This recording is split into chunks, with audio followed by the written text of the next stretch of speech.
Assalamualaikum warahmatullahi wabarakatuh.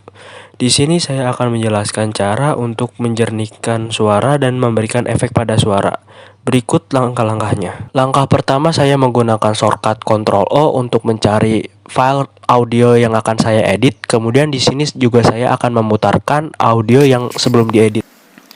Assalamualaikum warahmatullahi wabarakatuh.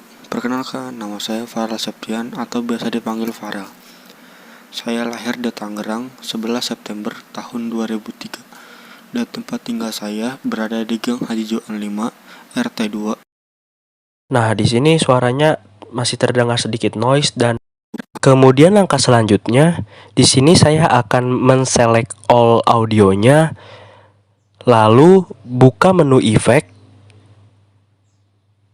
kemudian klik noise reduction, lalu pilih noise reduction process.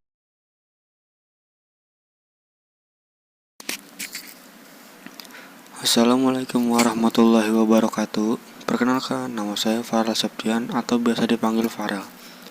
Saya lahir di Tangerang 11 September tahun 2003. Dan tempat tinggal saya.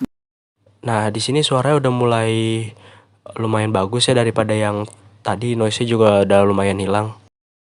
Kemudian langkah terakhir, buka menu efek, lalu klik amplitude and compression, lalu pilih multiband compression. Jika sudah muncul tampilan menu, klik preset tighter bass. Assalamualaikum warahmatullahi wabarakatuh. Perkenalkan, nama saya Farel Septian atau biasa dipanggil Farel. Saya lahir di Tangerang 11 September tahun 2003. Dan tempat tinggal saya berada di. Sekian dari saya, kurang lebihnya mohon maaf. Wassalamualaikum warahmatullahi wabarakatuh.